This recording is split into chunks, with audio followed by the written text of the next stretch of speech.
Welcome back. Today we are starting with Docker Compose. We will begin by answering the main questions like what is Docker Compose and why we need it. After that, we will learn the basics of YAML. And finally, we will convert everything we learned so far with Docker into Docker Compose configuration file. I'm not going to waste your time. Let's get into the important.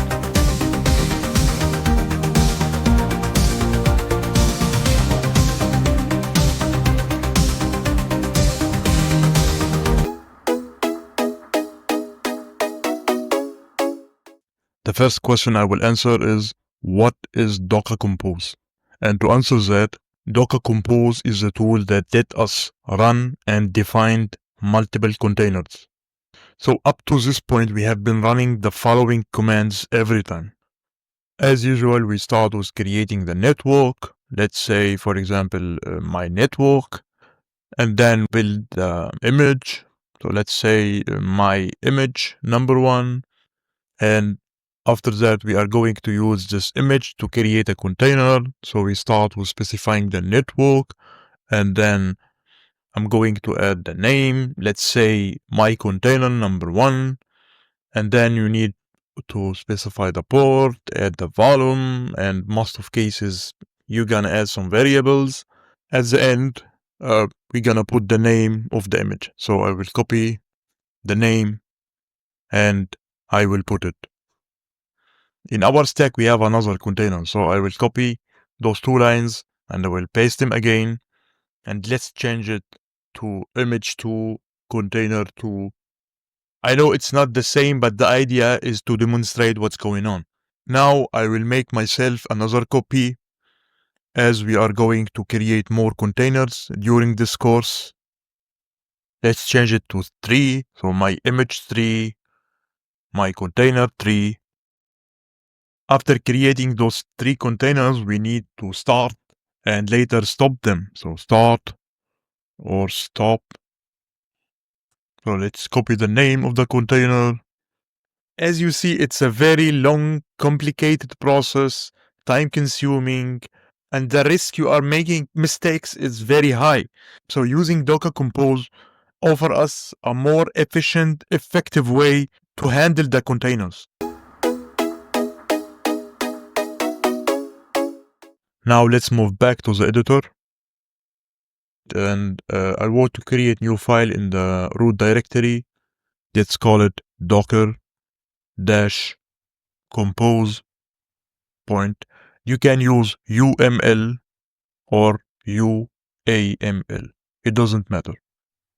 So this is a place where I'm going to configure my application. The next question I will answer is, what is YAML? And to answer that, YAML is a configuration format.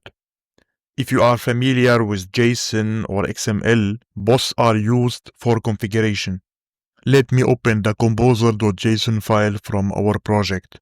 Note how JSON uses curly braces to structure the data.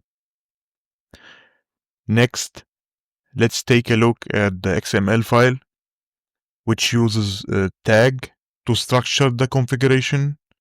If you are a PHP software developer, you definitely know Symfony, which uses XML as an option for configuration. Now, when it came to Docker Compose, it uses YAML. I have prepared a simple empty YAML file where we can explain more about its structure. Let's take an example inside this file. In YAML, data will be structured through line separation and indentation. I will cover the syntax, and we're gonna start with key value pair. So let's take an example. Name, let's say mariadb, and then port, I believe 3306, also version 8.0. So this is how YAML file is written. We have different data type here. We have string, we have integer, and also float, for example. You can enclose the string using quotes, but it's optional. Also, I want to mention you can add comments.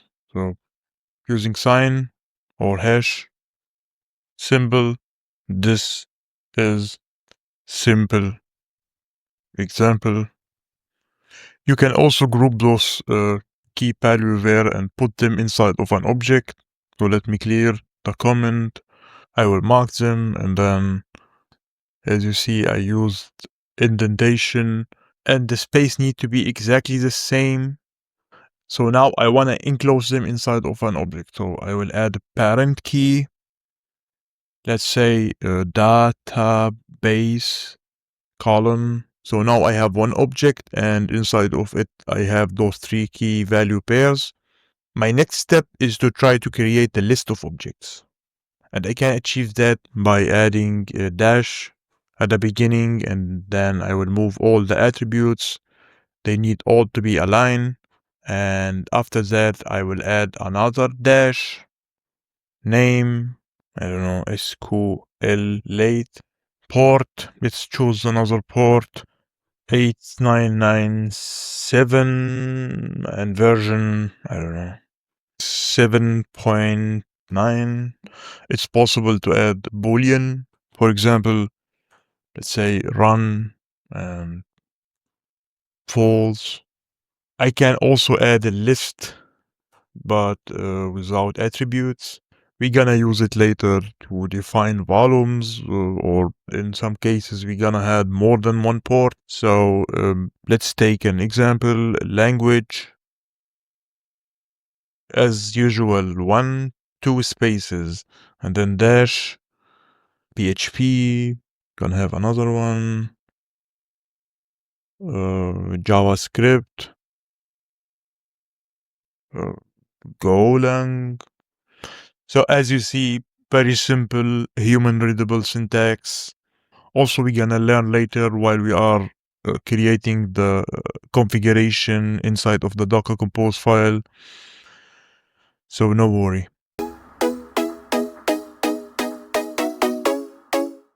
Now let's start with setting up our Docker Compose. So by default, you need always to add services as a parent key at the beginning. So services. After that, I will start with adding the services. So be aware, every nested or sub key will represent a service. Let's choose a name for our service. Let's say PHP Apache.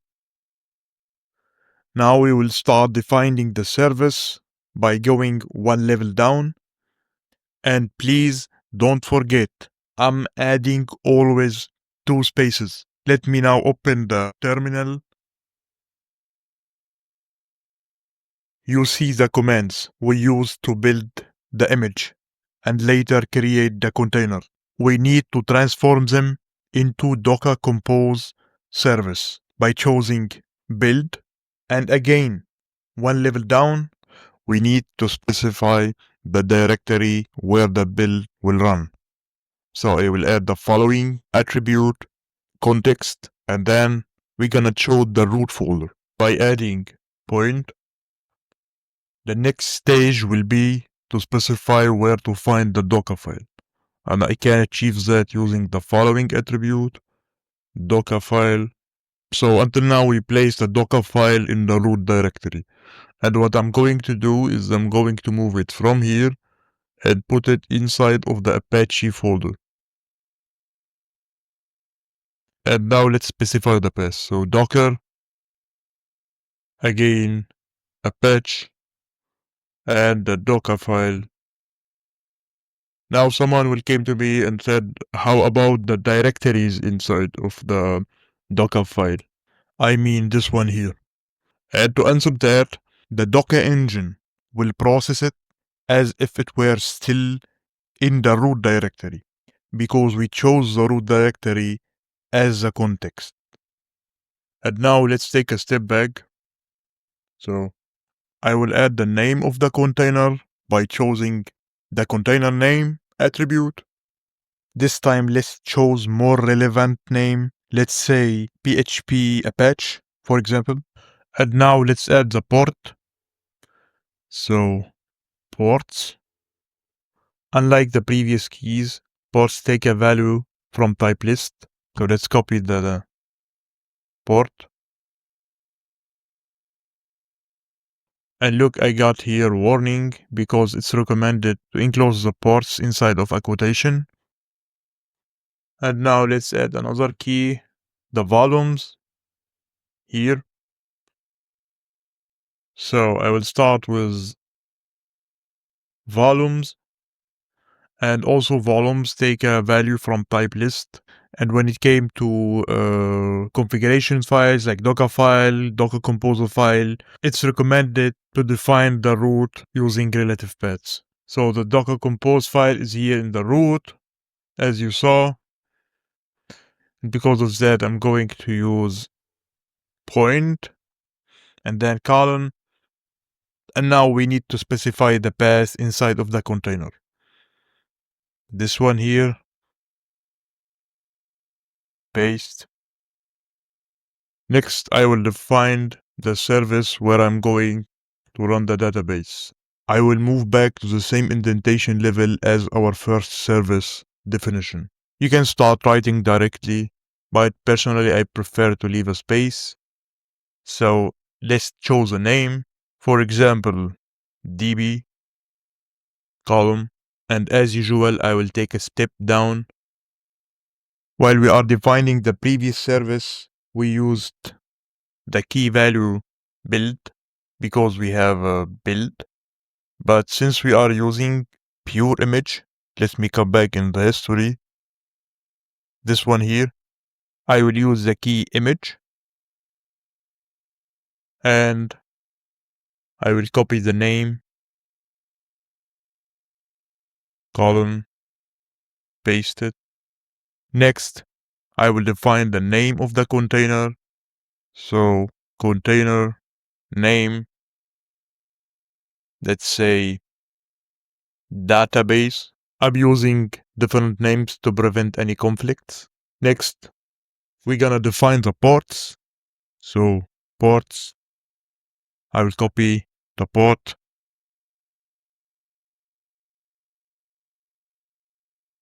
paste, as usual, adding quotation, and now the volumes. So I will copy the volume here. If you noticed, we are using name volume, so I will change the name to prevent any conflict.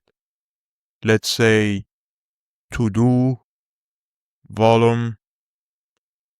Also, I don't know, I didn't think about it. Let's change the name of the containers to be more precise. So to do hyphen database. We can add here to do also. Not wrong. And now I will add the environment variables. So go back, environment. Start with adding the first one. So mariadb root password. Paste. I will change the equal to colon. So the second one will be Maria database.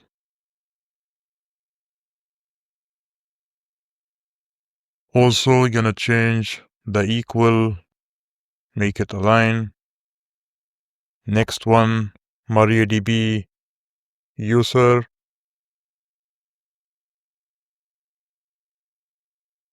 Again, gonna change it, colon. And the last one is Maria password. Gonna change it, colon 4. So, since we are using a named volume, we need to register it in the Docker Compose file under the volume section at the same level as services. I will copy the volume name from our service definition and paste it. Colon, So this ensures Docker know to create and manage the volume properly. We finished from defining all the services inside of the Docker Compose file. I will move on now to the command line so we can run the Docker Compose file. So Docker Compose and then up, and I will choose -D to stay in detached mode. Enter. It seems to be I did something wrong. They said here Docker. Let me see what's going on here. Docker. Okay, it seems to be I forget to add a point here.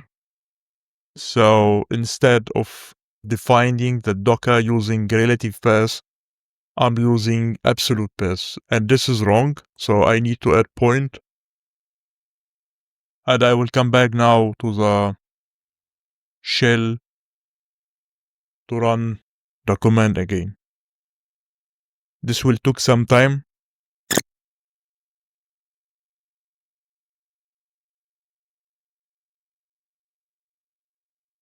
We finished, therefore, let's check the browser. As usual, localhost colon 8090. Enter. We got an error. Failed to connect to the database. I believe you are familiar with this message. Name or service not known. So, I will come back to the editor and let's go to the index file. So if you still remember when we created the container using pure Docker commands, like here, we refer to the host using the name of the container. In our case, was mariadb.